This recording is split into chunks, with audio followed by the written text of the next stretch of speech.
Welcome to The Business Strategist, the show for CEOs and founders ready to scale fast, lead smarter, and build a business that doesn't rely on them. I'm Adam Strong, award-winning strategist, former elite athlete, international speaker, and 3 times best-selling author. After 3 decades in business, I know exactly what it takes to grow, scale, and exit with impact. Each week, I dive into real conversations with industry experts, bold entrepreneurs, and clients navigating the uphill struggles of business, giving you the tools and the strategies to create more profit, more freedom, and more impact. Let's get into it. Blockbuster Video asked, how do we make more money? So they added overpriced candy at the checkouts. Netflix asked, how do we give people better entertainment at home? Now, you know how that ended, right? Now, today's guest wrote the book literally on why the distinction is between companies that thrive and companies that die. It's called Leading with Noble Purpose. And our guest today has worked with companies like Google and Hilton, just to mention a few. And our guest today is a lady called Lisa McLeod. We actually have a lot of close alliances in the Marshall Goldsmith 100 Coaches community.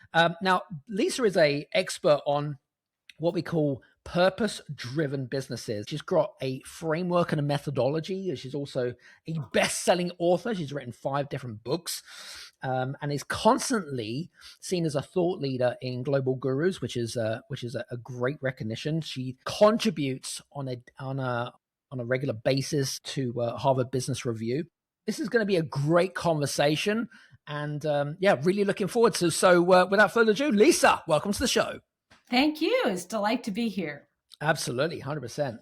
Really looking forward to today's conversations. We've got quite a few people in our circle that is all song and praise for you. And I know that you've worked with some big brands, Google, Hilton, they're big brands, big teams, but you also mentor some of the smaller firms, don't you? And I do.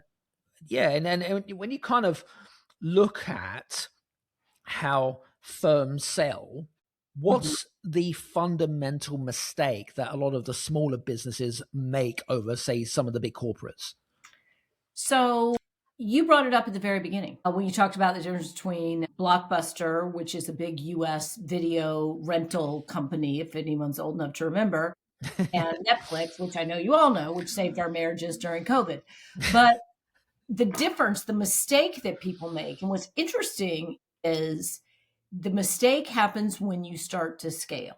And the same mistake happens when you go from 3 or 4 people to 25 people, or when you go from 500 people to 5,000 people. And this is the mistake.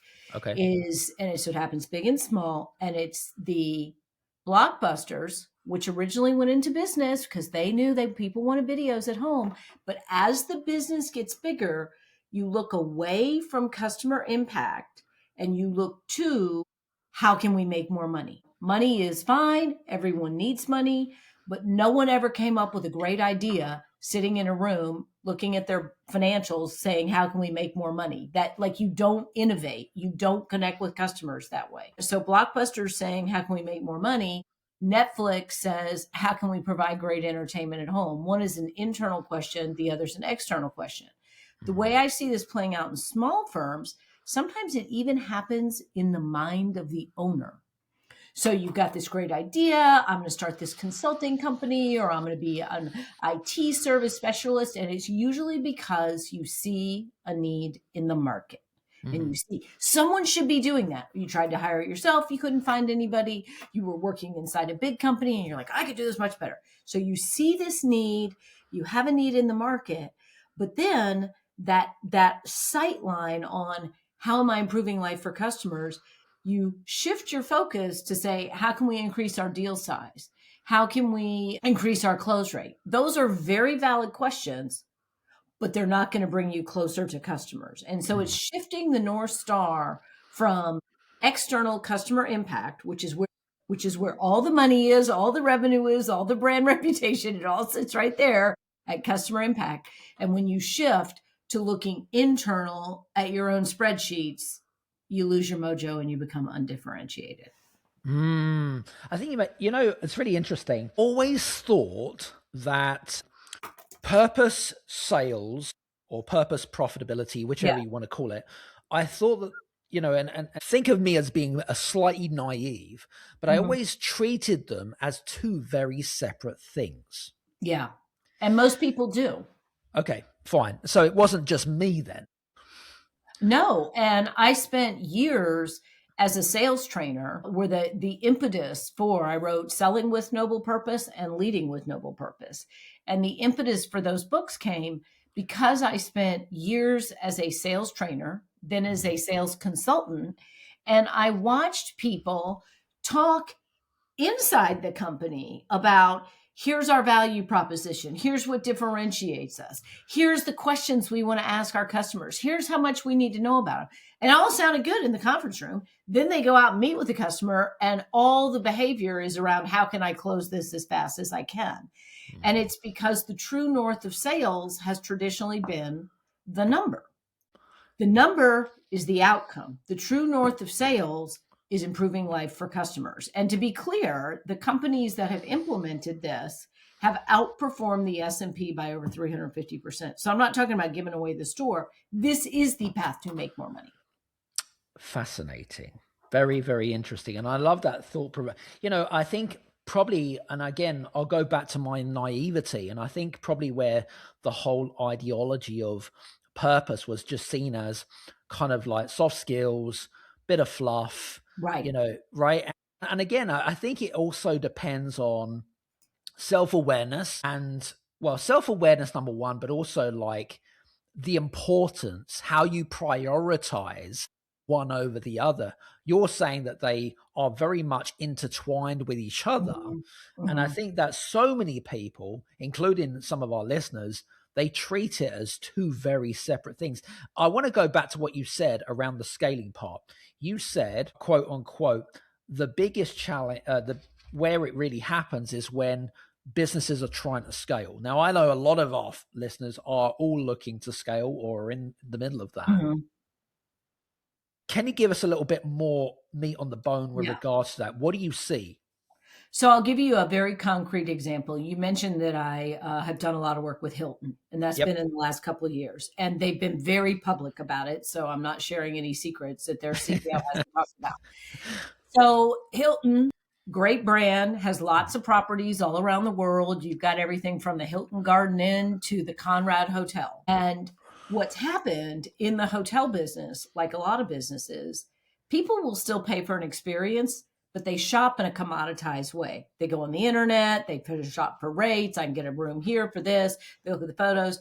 And so Hilton needed a way to differentiate themselves from their big competitor, Marriott. And so Chris Nassetta, who's the CEO of Hilton's a really smart guy, and coming out of COVID, he knew there's going to be a lot of pent up demand. People are going to want to travel. People are going to go, business travelers are going to go meet their customers. People have not gone on vacation in 3 years. And so he said, how can we be ready for this? And how can we be differentiated and not just in this race to the bottom? And they've got high end properties and more moderate properties, but they wanted them all to be differentiated. Yep. And so he went back to, and so anyone who's a founder, I would encourage you to do this for yourself. Chris Nassetta went back to Conrad Hilton's writings when he started Hilton Hotel. So if you're a founder, get your brain back to where you were starting this company. What was in your brain? And Conrad Hilton, in this grainy audio, said, our purpose is to fill the earth with the light and warmth of hospitality. And so you might think, well, that's just a nice little fluffy thing to have. But let me tell you what we did. We used that, got it all around the globe, which was no mean feat, because what we needed to do was get it to where each person in that company saw their part in filling the earth with the light and warmth of hospitality. So I'll give you two examples. Sure. I need the front desk clerk in the Hilton Garden Inn in Vietnam to think when that guest walks in, what role am I playing in this? Mm-hmm. I need customer service behavior. Another thing that they did, and you've probably seen it in their ads now, is they started thinking, what can we do to make the experience better for the traveler? What's tripping people up? And they started with connecting rooms. If you've ever traveled with children, you think you're connecting rooms, you don't. So now Hilton has, you can do it on the app, you can get connecting rooms, huge competitive advantage. Beautiful. And so what happens is the only way to make more money is to sell more and or sell at a higher margin. Like that's it. That's the only way. Sell more stuff and sell it at a higher margin. And what getting clear on your purpose, and your purpose is not, I'm going to, save the planet. I mean, maybe if you run an environmental firm, it is, but your purpose is quite simply, how do you make a difference to customers? Yes. How do you improve their life? And it's a little more emotive than the value prop, because the value prop is usually, we provide the best end-to-end. No. How do you make a difference to customers? And your job as a leader is to embed that into every level of the business, so that when you're out selling the business, the conversation isn't about you, it's about customers and how you make a difference. And when you're making decisions, that is the lens in which you make decisions. Now, you also make decisions based on efficiency, based on profitability, and all those things.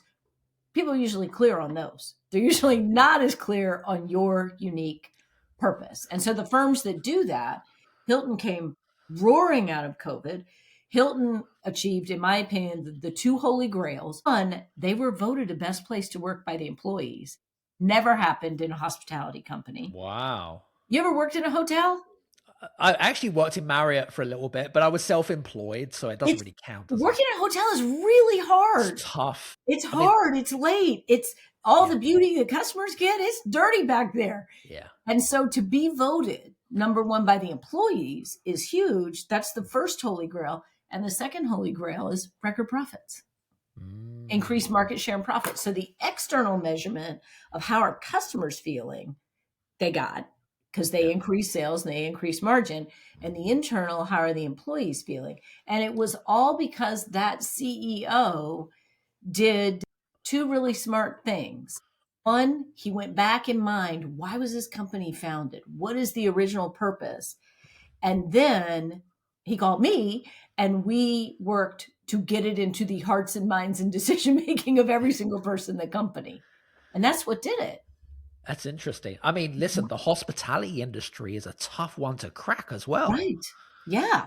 Probably one of the hardest. Shopping online, it's totally transactional. And so that's the thing I hear. I know a lot of your listeners are professional services, and I work with a lot of professional services firms, and it's very frustrating when you have a distinct value, a distinct area of expertise, and then you find yourself commoditized. And everybody thinks, well, we need to write our proposals better. No, you didn't get commoditized when you wrote the proposal. You got commoditized in the customer's eyes right when they started looking. I think you made a really valid point there around the whole kind of commoditization. And I think that where a lot of founders do slip up is they look at the wrong thing. Yeah. They blame other mitigating factors, which is really small compared to what we're talking about. Would you agree on that? Absolutely. And it's frustrating because what we're talking about seems gauzy, touchy-feely. Yeah. There are two ways you measure business: quantitative and qualitative. Yep.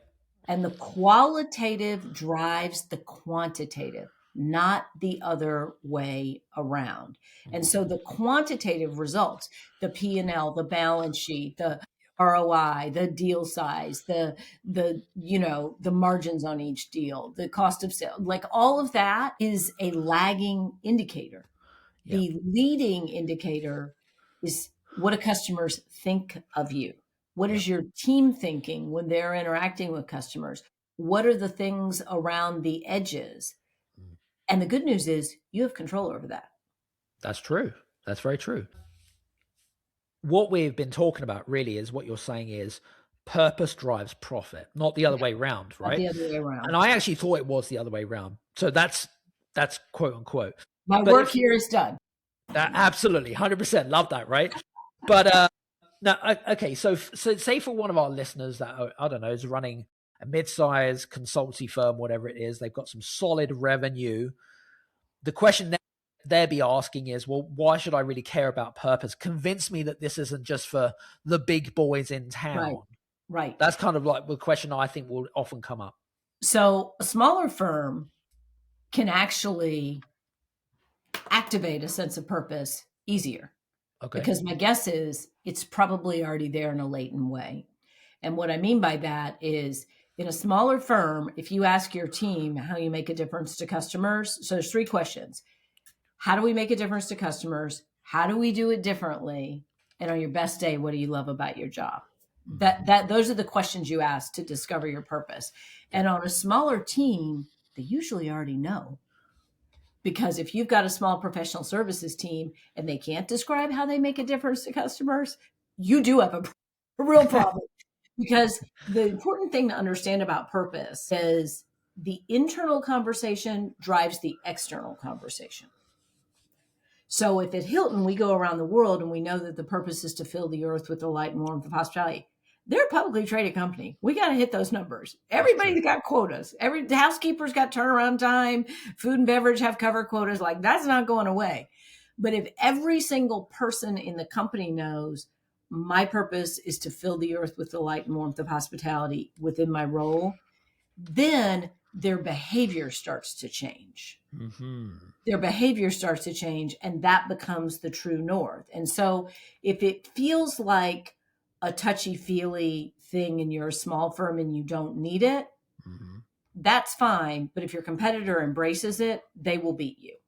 Yeah. Because they will be more innovative. They will have a better relationship with their customers. And so it doesn't have to be like Conrad Hilton. I mean, he was a visionary. Fill the earth with the light and warmth of hospitality. Nobody else can say it. We had one small company, and it was a franchise organization. I think they were one of the books. They were IT support for small businesses. And their purpose was really simple. We help make small businesses more successful. That's it. That's the whole thing.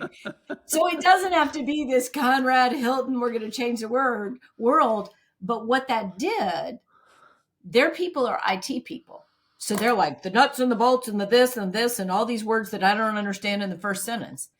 But what it comes down to is we want that guy that owns the bagel shop not to have to worry about this stuff. So our job is to make Mr. Bagel Shop more successful. Yeah. And that becomes the driving north. And so in a smaller firm, it's probably already there in the owner's heart.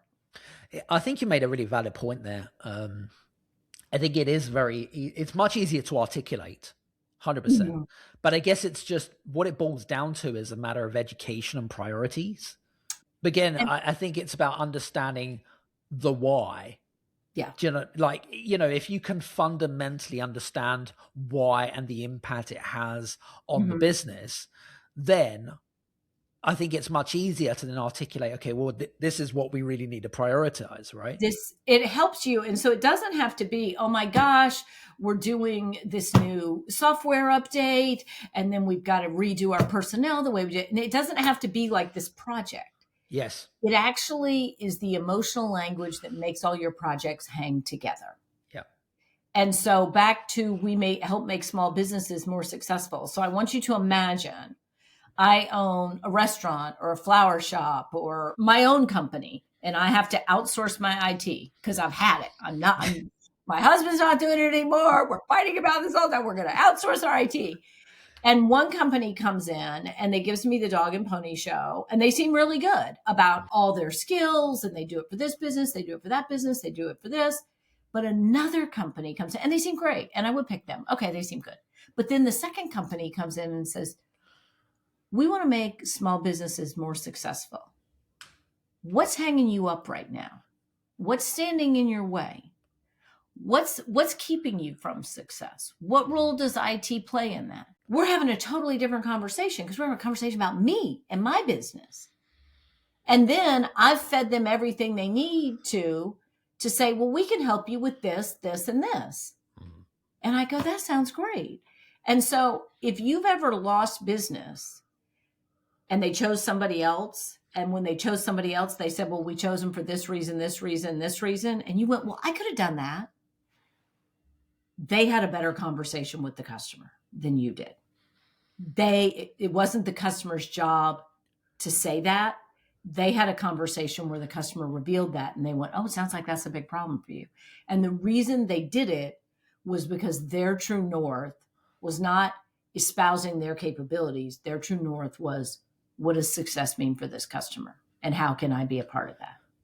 So it Ask, changes everything. ask smarter questions is the great thing. Right. But the thing is, we've taught salespeople for centuries to ask better Yeah. questions, and then they forget when there's money on the table. And the reason they forget is because the true north is closing, not making the customer more successful. Yeah, true. Love that. Another thought here, because I know that fundamentally, I know that a lot of our listeners actually, Lisa, that are right now, a lot of the founders that we have, they are the business effectively, right? Even though they may have a team or a Yeah. small team, whatever it might be, clients buy them for who they are, right? Oh, believe me, I know.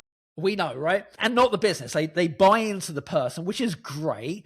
Right. But that also is a challenge because then there's a Limits you. ceiling on growth, right? There's only so much time in the day or whatever it might be. But it also kills things like exit value, right? It kills that exit. How does the noble purpose help a founder get the business off their back? Them. Yeah. And oftentimes, so like we can look at some very famous examples. Steve Yes. Jobs. Yep. Okay.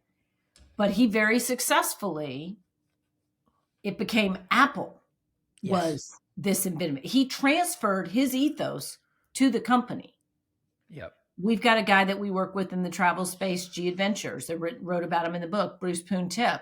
It was him, but he transferred that to the company. And the way you transfer it to the company, and this is really important, it will make your company easier to sell and you will get a higher metric upon selling it, is if you can get clear on the purpose. How do you make a difference? How do you do it differently? If you can get clear on, you make small businesses more successful, and you can spend a year embedding that into not only your people, but getting them, even if you've got support staff that, answers the phone or does the help desk, if you can embed that into your customers, then you start to have a business that lives beyond you. Yeah. Because then the business is about how this company makes me more successful, not about Adam's the greatest guy in the world. I'm sure you are. And I'm already getting some good.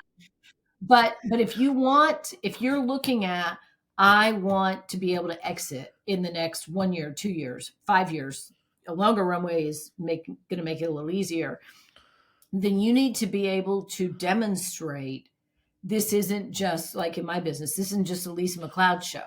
Right. There's some real teeth here about this thing that we do for customers. And I've codified it enough. It doesn't have to be the end of the earth. It can just be, we help make small businesses more successful. And we have 10 different ways we do that. If I've codified it enough that someone else looks at that business, they can pick it up and do that. They don't have to be Steve Jobs. Right. Like, they don't feel like, well, I don't have, even if you're trying to sell a one-person business with maybe a little bit of support staff to another person who's going to take it over, they need to see, here is what this thing does, because that's what'll get you the better multiple, because some of this is cut and dried and the accountants are going to look at it. But let's be honest. There's the go, no-go decision, which is often not just cut and dried. It's what's in the buyer's heart. And there's also some room around the margins. And there's also your annuity income, which you want to have in place if you're going to finance it, or there's going to be some percentage back to you. And if it's just based on, like if I sat right here and said, well, I did this for Hilton and I spoke everywhere and they love me and da-da-da-da. Well, who's going to buy that? Yeah. But if I say there is a cut and dried methodology that we use with Hilton and someone else can pick this up and do it, and it was not dependent on me, that's worth something. Yeah. And I'm sure that questions have come up when, clients have come to you and they're building something beautiful. Mm-hmm. How do you go about advising people about transferring that? What do you want to call it? Purpose, vision, intellectual property, whatever it is. Like if you go back to what Steve Jobs had gone back to, he was transferring his what he was about to Apple and what people thought in terms of memory. Is there a practical exercise that our listeners could go away with for that? So I'll give you 3 things. Yep. Just pick a purpose. Doesn't have to be Conrad Hilton Flowery. We help small businesses be more successful. Look in the book. There's a whole list of them in the book. You can literally, if one of them works for you, copy it. So be clear on that. That's number one. Purpose. Right. Number two, come up with some examples of when you're already doing that. Okay. Couple of stories that illustrate what it looks like. So we're talking about experiences and insight. Yeah. So if I've got, we help make small businesses more successful. Here's what we did for the bagel shop, and here's how they're more successful. Yep. Perfect. Here's what we did for this, and here. So this becomes a real thing. Yeah. So you've got the true north, which is your purpose. You've got examples of how you're already doing it. Yep. Because you wouldn't have customers if you weren't. That's true. So you've got the stories, and we call them customer impact stories. And it's really important because it's not, here's what we sold, blah, blah, blah. It's here's how we made a difference to customers. So that's the second thing is the stories. And then the third thing is the way you embed it as a behavior with your team so that it happens when you're not in the room is every time you encounter a customer situation, you ask this single question. How is this customer different as a result of doing business with us? Mm-hmm. So if the customer calls in, they're having a problem with your software, whatever. Okay, how are they different as a result of doing business with us? And how can we make that better? Do more of that. But that becomes the true north, and you embed it as a behavior. Yep. So you've got clarity about the purpose, examples of it happening, and then you establish this question to shift behavior. Because first you shift mindset away from themselves to the customer, and then the behavior follows. Love that. So, that's a great practical exercise. And I think for you guys that are listening in, by the way, if you are at a point of scaling your business right now and you're kind of thinking yourself, you know what, maybe over the next 3 to 5 years, you want to eventually exit. I think that's a great practical exercise that Lisa has actually left you. Because again, I always find, I don't know about you, Lisa, but I always find that that's where a lot of our listeners, they get stuck, right? They just get stuck. They get on the hamster wheel and they're scratching their heads thinking like, how do I get out this business? Right. Right. And I think that practical exercise is really going to help some of our listeners to really, I suppose step away the Steve Jobs way. Well, maybe not the Steve way, but you know what I mean, right? So I heard something about 20 years ago before I'd written these books or anything, and it made a forever impact on me. Okay. I was working as was it 20 years ago? Maybe 30 years ago? I don't know. long ass time ago. And so I was working as a sales trainer where I just got paid by the day by a big sales training company. I was early in my career. I had little kids. I knew it was a day rate thing, but it wasn't like I was never going to do anything but get incremental gains or bill more days. That was, so it kind of looked like I was self-employed, but I was really just a contract player. And I was at this event and this woman spoke and she said, if you can't, in your business, if you can't go out to dinner with your partner or go watch your kid's soccer game without your business making money for you when you're not there, you don't have a business. You have a job and you work for a crazy person. My God. I was like, I work for a lunatic and her name is Lisa. My God, this is terrible. But I remember that because she was right. I'm the one saying, you got to build more days. You got to build more days. You got to build more days.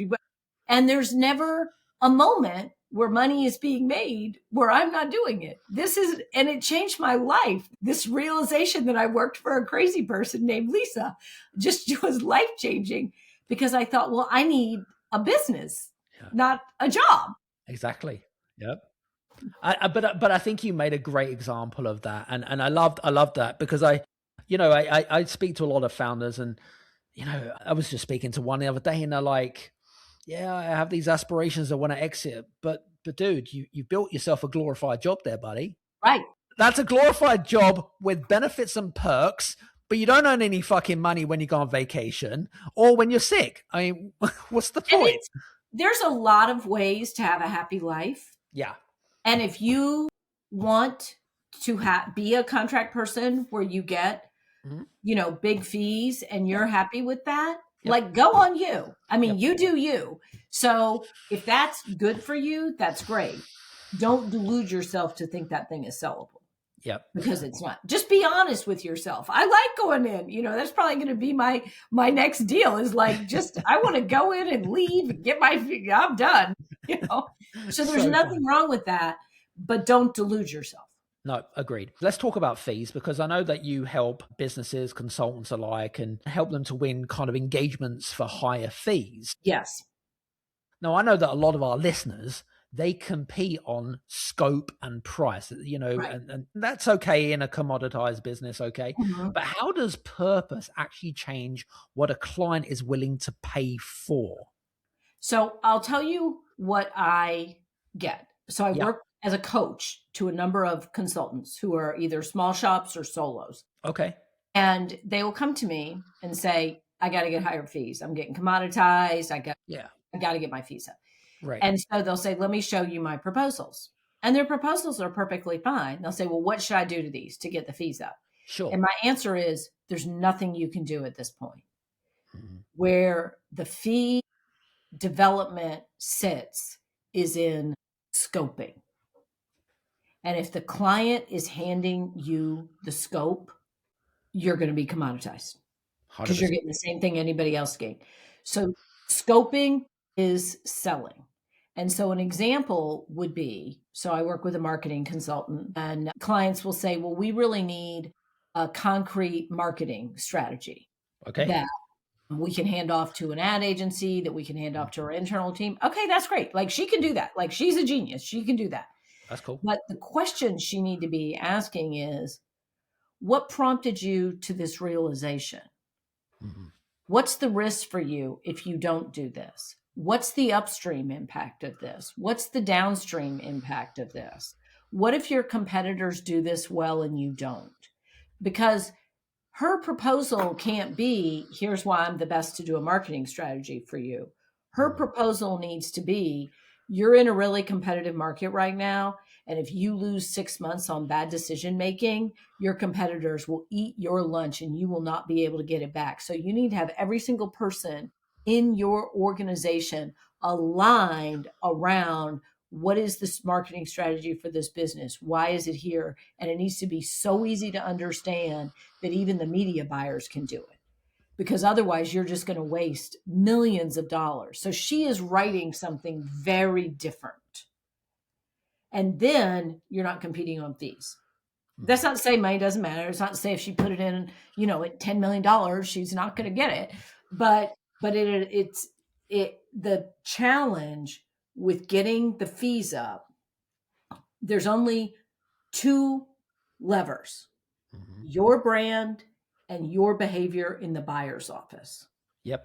Your brand takes years to develop. Absolutely. Your behavior in the buyer's office, the person who's going to make yay or nay, that can change overnight. I love that.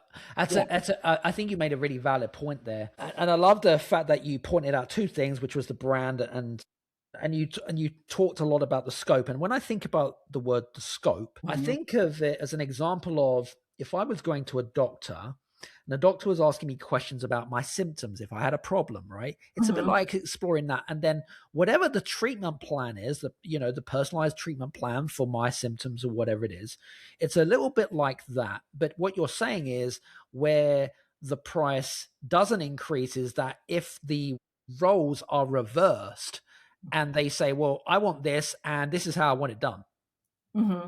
Would that be right in saying that? And there's a very famous expression in, I'm an American, if you can't tell, where Henry Ford said, if I'd asked them what they'd have wanted, they'd have said faster horses. And if you are truly an expert in your space, again, scoping is selling. Yes.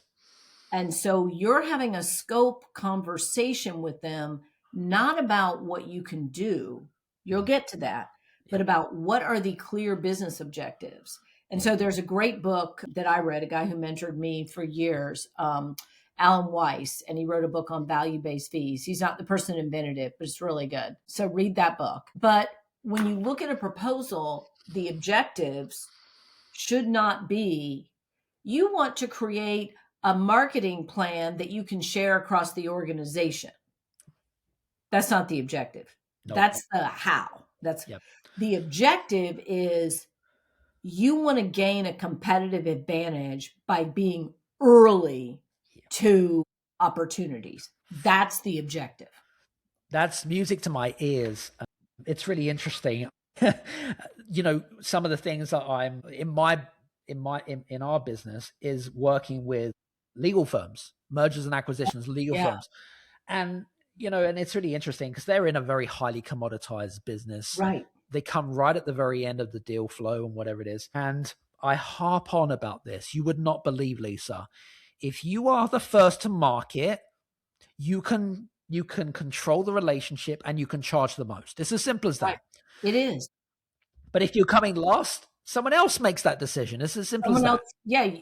If the company, I got a call from somebody about 5 or 6 years ago, another consultant I knew, and they said, I just got an RFP from somebody, and the RFP says they want to embed a noble purpose into their sales program. Okay. Right. And I can't respond to this because this is your IP.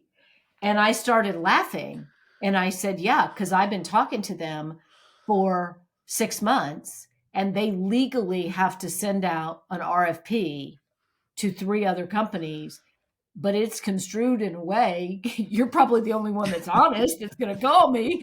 And I said, it's construed in a way that nobody can meet it but me. And that wasn't manipulative on my part. It was, Right. We really had conversations about where they want their business to go and what the business implications are. And so I think about, and I think if you're the lawyers, the risk for hiring the wrong lawyers is huge. It's absolutely huge.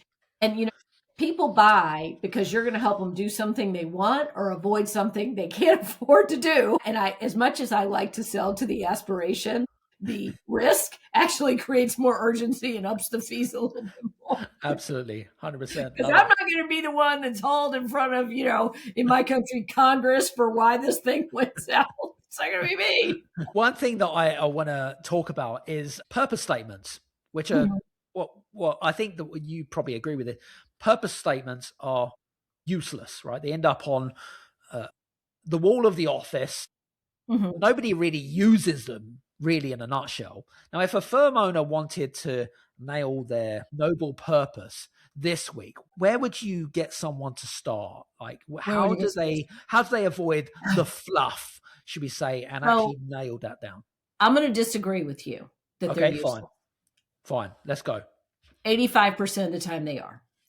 And they're useless for 2 reasons. Because they are a paragraph long, the number one provider of end-to-end services that helps our customers, helps the community, helps the world. We're good people. We pay our taxes. We're a good employer, blah, blah, blah, world peace. Blah, blah, blah. So they're too long. Or even if they're really good, like we help small businesses be more successful, we could have one meeting, stuck that thing on a t-shirt and it wouldn't come alive. Excuse me. So how do you get started? So you can Google, how do you find your noble purpose? You can buy the book, it's in the book, or you can just Google it. And AI's probably got some version of Lisa that'll tell you what to do. So your purpose statement defines your aim and your lane. Yep. That's it. Okay. Aim and lane. Help small businesses be more successful. Small businesses is the lane. Aim, help them be more successful. That's it. We have one company that we're working with, and I just saw it because it's on all their signature lines, and they were saying this really got embedded. It's a big crane company. The division of Berkshire Hathaway. Cranes, like lift the giant. Okay. Right. Cranes are, like, I've learned a lot about cranes. We take the weight off your shoulders safely. Love it. Great. And so I use that. That one's a little more poetic. So the way that you find your purpose is identify, how do we make a difference to our customers, and how do we do it differently? And that third question, if you're the founder, on your best day, what do you love about your job? And then literally you have aim and lane. And the reason you actually do want the statement is to be clear. So then the next thing you do is you start telling the stories. If you're a founder and you're trying to find this, you want to think of some times when you really made a difference to customers. Those times when maybe you went home tired, but it was the good tired where you went, man, today we did it. Those moments when the customer said, oh my God, we would have been lost without you. Oh my gosh, thank you so much. We did this. Whatever it was. And it's not just the times you bailed somebody out. How does the thing that you sell, the professional services, the hours you bill, the thing you do, the creativity, whatever it is, how does that improve life for customers? Don't wait until you have the perfect statement, but get some way of saying, like ours is, we drive 2 lanes. We help customers drive revenue and do work that makes you proud. We drive revenue and employee engagement, same time. So get some clarity on that, and then start showing your team examples of how you're already doing it. And start using those stories with customers. Yep. And the way that you use them is you can say, you know, one of the things I'm really proud of is we do make a difference here. I'm going to give you an example.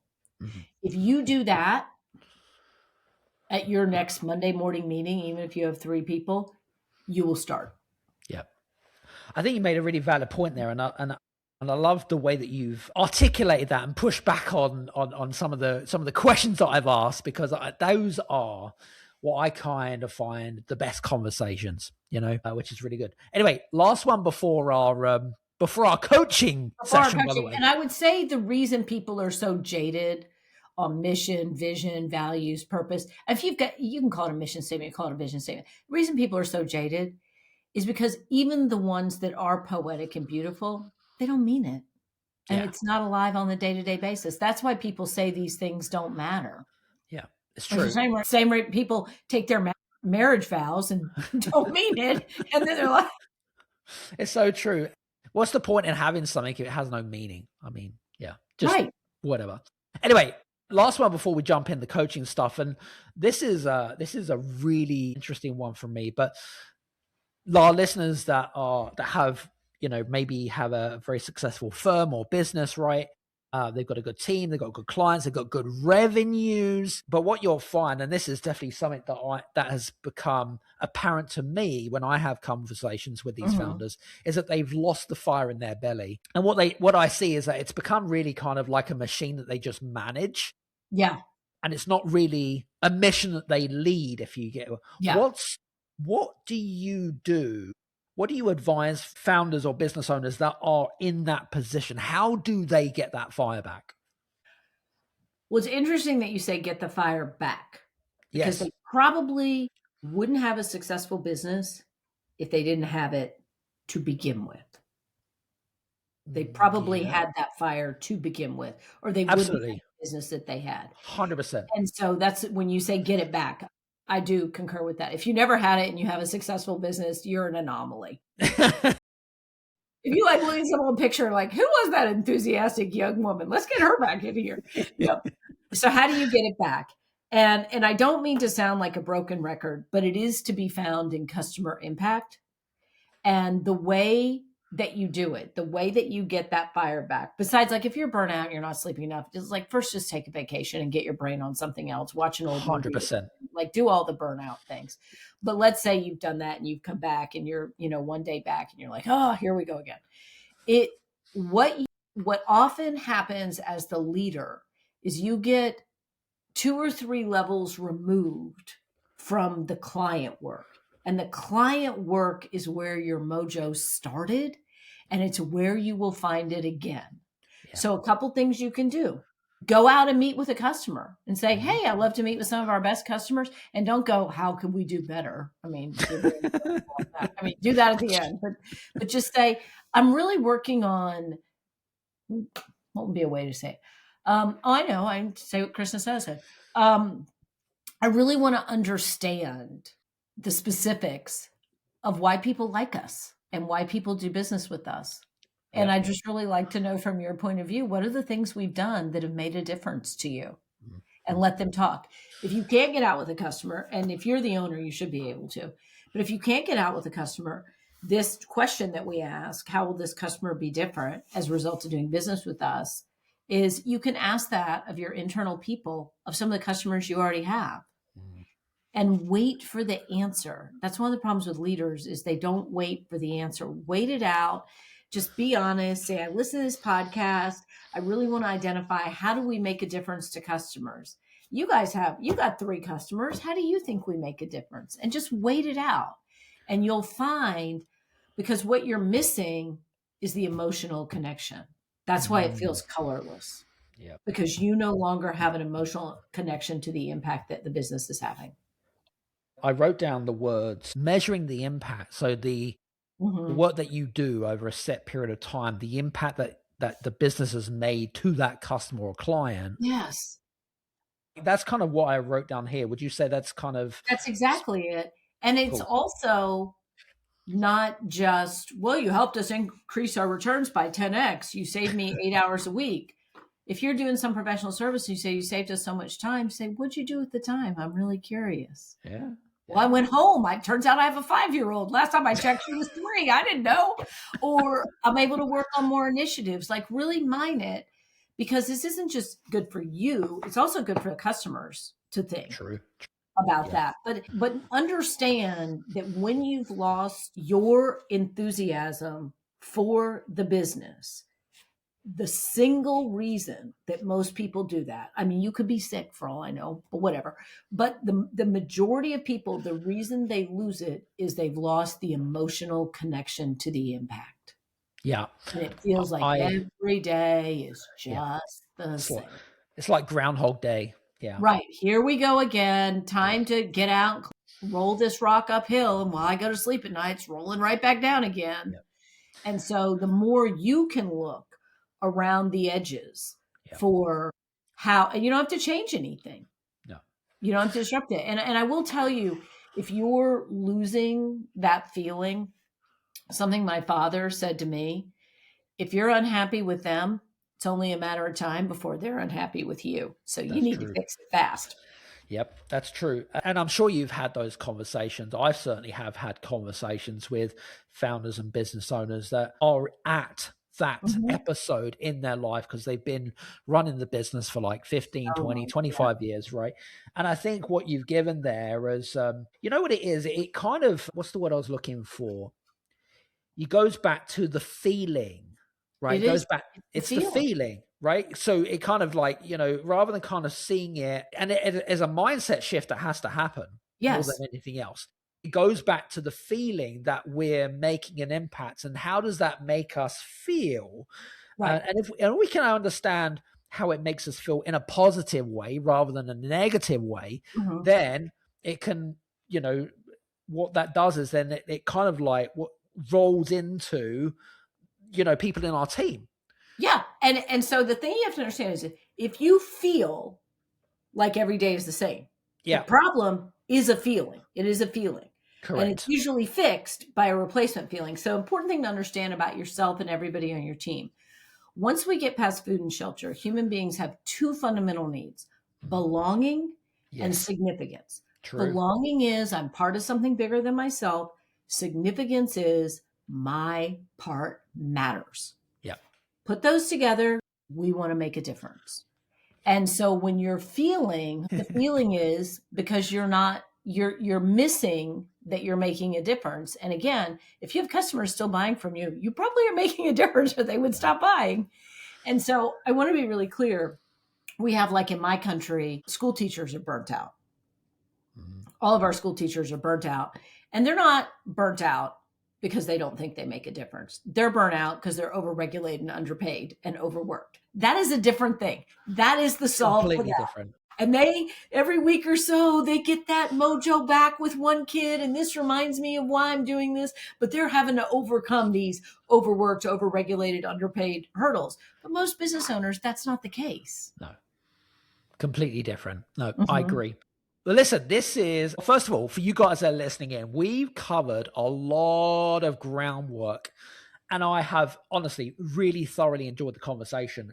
And I think that we've really touched on some really key, what's the word I was looking for? Just some key points that I think that a lot of our listeners are going to be asking. And I think that hopefully you guys that are listening in, hopefully some of the questions that you have around this particular subject that might just kind of challenge that belief system around whether it be profitability, whether it be purpose, or whatever it is, like, and how they intertwine. I find it quite fascinating. I think it's been a really good one. Now, I know that I'm conscious of time and I know that we've got to go soon, but we haven't done the coaching part. We're doing the coaching. So we're going to do the coaching. So for you guys that are listening in, by the way, you know that I do the coaching part, right? Well, I'm not me personally, but you know what it is. I want you to imagine that Lisa is in the same room right now. Now, we've already discussed about, I suppose, we're going to call it a challenge, and we're going to get some coaching and some perspective from Lisa. And hopefully it should also give you some perspective as well around today's topic. So should we reveal what we were talking about? And to be clear, we revealed the challenge. I don't know how I'm going to coach to it. So you go. Okay, fine. So Lifetime. So Lisa asked me before we jumped on air, by the way, what is my mission statement, right? I said, do you have a purpose, mission, true north? How do you, when people say, hey, what do you do? Exactly. So I'm going to share that with you guys. And I think some of you already know, but anyway, so my real purpose, my real mission statement really is to help more business owners exit from their business, right? Because when I was revealing the statistic and the data with Lisa, less than 18% ever exit their business. And that makes me feel sad, right? You build a business, you put your blood, sweat, and tears into the business. And what happens is that fundamentally, most people believe that it's just easier to just wind it down. Yeah. And that to me I feel sad for them and I feel sad for me, because it's like, that's not what business is about. A business is about you build a business to sell it. It's as simple as that. There's no questions asked. Otherwise, it's a glorified job, like you hallucinated from today's episode. So that's kind of like my mission statement. Now, Lisa is going to be coaching on me about how we can, what's the word I was looking for? How we can get a little bit more clearer on that, but also how that can transcend into something a little bit more substantial, bit more meat on the bones, and how that can maybe a bit of an impact. Where should we start? Well, let me ask you some questions. So go for it. First off, bravo. If anyone listening has this level of clarity, that's a great start. Thank you. You are very clear. And I want to point out some things you've done well first. It's not, your statement is about what you're helping your customers with, your clients with. It's not about, I'm a business coach with expertise and blah, blah, blah, blah, blah, blah, blah, blah, blah. It's, I help more business owners sell their business. So it's clear, the impact on the customer. So great.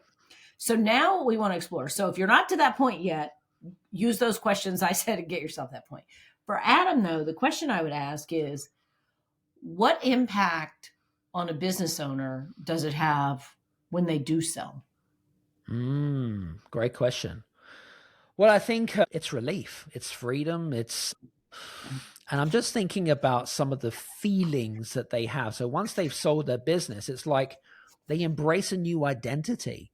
Mm-hmm. They think of what the new life is going to look like, and all the beautiful things that they wanted to do, right? And they haven't been able to do it because of a lack of time, and it might be that they want to, they want to move into philanthropy. They might want to go into charity stuff. They may want to help a younger generation, but it's understanding what that new identity looks like and how their exit is, should we say, what's the word I'm looking for? It's kind of like a pinnacle, or it's kind of substantiated in a way that this is the standard, that the fee that I exit my business from is going to help me to sustain the lifestyle I want, but help others to achieve what I've helped to achieve.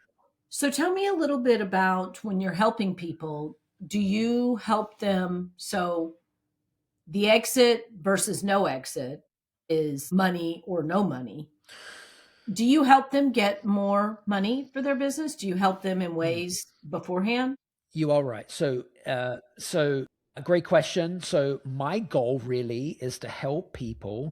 So and I always educate people about this, three stages of an exit. I help them with the first two stages. Biggest problem with a lot of business owners is the first one, which is how can I build a business that doesn't depend on me? Yeah. That's the biggest, hardest part of the exit, right? And then the second part is the scaling part. And then the third part, I tend to then, partner with other people within the chain, because it's, that's what it is. So fundamentally, it's really kind of helping founders get free of their business so it doesn't rely on them. Yeah. And then, so what I'm exploring here, and be thinking about this if you're listening, is I'm exploring the positive impact. Now I'm going to go the negative impact. Okay. What about the people who don't meet you? How do you mean? Never, they go, oh, I'm just going to work in this business till I drop. Can you think of any examples of people who have just stayed in their business and never got the emotional, the financial freedom to do anything else? I think it's a really good question. Yes. And what I was going to say to you, yeah, I have. And I can't quite understand when a business owner or a founder, they want to exit, you give them the strategy or the exit plan, and you say, listen, all you have to do is follow the instructions, right? And they just fundamentally don't do it. And you would have seen this with some of the clients that you work with. You give them a leadership plan or a sales strategy or whatever it is, right? And then 3 months later, you're like, so how's that going for you? And they're like, well, it didn't work. Why didn't it work? Because I didn't do the work. So, and I think that really kind of goes back to is the pain greater than the need? So what about with people that have never heard of you?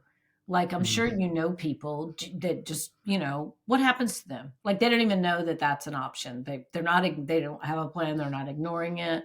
Mm-hmm. What are the implications for someone that never sells their business? What is their life like in their 50s, 60s, 70s? Listen, it gets harder because, well, number one, it gets harder because they don't see a way out. They're so fixated and they've built a belief system that this is my life. This is just the way it is. Like, you would have heard this, Lisa, in the boardroom. This is how it's done around here. You would have heard that before. It's a belief system so ingrained into their subconscious that no matter what you say to them, they're right. And that's it. And what needs to happen really is to flip it, is I go back to, is the pain greater than the gain? Right. If I were to explore this more. Yep. Where I think we're going, and the opportunity for you, and it's probably the opportunity for most of your listeners, is you have the clarity. I help more business owners exit. Where I think you could be more declarative and clear is when you exit your business successfully. Yep. You have financial freedom and you have emotional freedom. All the things that you have put off in your life, all the things that you have wondered about, all the hobbies you maybe did a little bit of, all the places you maybe saw for a weekend, those suddenly open up to you in a completely different way. And if you play your cards right, it happens while you were young and healthy enough to do it. The alternative is, and I see this every day, if I was you, is what I'd be saying, and I see this every day, is people that not only continue to work, but they actually wind up working harder. And they wind up working harder for a couple of reasons. One, the market's getting more competitive, so it's harder to keep the same revenue. And two, they're older. They're physically tired, they're mentally tired. And what I see is the difference between people whose lives, there's a misnomer that if you stay in your business, your life will stay the same, but it doesn't. Your life gets worse. Past a certain point, your life gets worse because it gets harder. You get older. The toll it's taken on your mind and your health and your relationships, that accelerates over time. And so most business owners are at a junction point at this 15, 20-year mark where they've got a decision to make. And I see if they go one direction, the whole world opens up. And if they go the other way, their whole world gets smaller. Love that. That's what I just heard you say. Is that right? Yeah, absolutely. And I would have a story, back to customer impact stories. I would have a story and I'm sure you do, of some people whose whole world got a lot bigger or maybe a lot calmer or a lot, pick a couple of prototypes. And then I would have a story of somebody who died at work, and just say, if I can save one person from dying unhappy while they worked on the schedule for next week, I want them in France riding their bike through Provence and smelling the sage or whatever the hell they have there, rather than dying doing a spreadsheet. I mean, that is why I'm here. And I think when you have those stories, it's a way for people to see themselves. I want to see myself at story A or story B. I want story A. Get him in here. And I understand your motivation. We're all scanning each other for what's our motivation. And so no one would ever mistake you for, money grubbing, shady guy. But when you say, and they get to do this and they get to do that, you're so excited. And then when you talk about, it gets harder and you're so sad. So it's like, I know who this guy is. He wants this for me as much as I want this for me. That's what I would suggest anyone do. Do it with your partner, do it with your team, call me. Get clear on what is the impact you're having on customers and what's the win when they do it and what's the pain when they don't. Love it. Some good stuff. And that's and for you, ladies and gentlemen, by the way, this is a great episode. We're coming to the conclusion of me and Lisa's conversation. First of all, I've got a couple of brownie points here. We've covered a lot of stuff, and especially in that coaching session, I certainly feel like what I'm doing, certainly in my own business, is certainly making an impact. But again, what I want you guys to do however you're listening to this, I want you to think, how is this applicable to you? Yeah. Not about if it's applicable, but where are you at right now? How is it applicable to you? But more importantly, what do you need to do to make that shift? Very important to understand that. So I'm going to leave you with some pointers there. So and some homework, if you want to call it that. And I love leaving these episodes, which again, maybe you have further questions. And if you do have further questions, what I would do is reach out to Lisa, connect with her on LinkedIn, social media, go purchase her book, and she's got a variety of different books out there. Go over to Amazon, Barnes & Noble, whatever your bookstore is and whatever it is. But I think this has been a great episode. First of all, Lisa, this has been a great episode. It's been a lot of fun, right? It has been fun. And I was thinking, you know what? If we have more time, I would run through a list of all the people you have helped and what they're doing now. And we would write it up and we would put it in the top drawer of your desk or your nightstand or on a Post-it. And every day you ever got tired, you would look at it and you would go, I made a difference. By the way, I don't get tired very often, very, very little, but I think that's a good point. That's a very good point. And everybody else listening can do that. Just think of 3 people your business helped. It's not difficult. I mean, most people that have been in business for like 15, 20 years, you've helped somebody do something or you wouldn't have a business. Come on. Absolutely. 100%. This has been great, Lisa. Thank you so much. And for you guys that are listening in, please do me a favor. If you haven't already done so, please action on the things that we've just alluded to. But from me and Lisa, thanks so much for joining us on The Business Strategist. And hopefully we see you again soon. Take care and we'll speak to you soon. Cheers now. Bye-bye.